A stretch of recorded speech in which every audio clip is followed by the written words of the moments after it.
SERVPRO Team Luciani isn't just about restoring homes, they're about supporting the people who protect and serve our communities. That's why in 2024, they started the Team Luciani Honoring Heroes charity golf tournament, choosing to partner with Tunnel to Towers, a foundation whose mission deeply aligns with their own values. At Team Luciani, we believe in stepping up for others during their hardest moments, just like T2T does every day.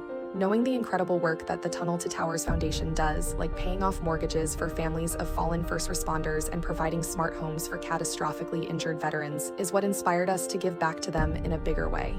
In their first year, the Team Luciani Honoring Heroes charity golf tournament raised over $80,000, making a powerful impact with the help of sponsors, players, and the community.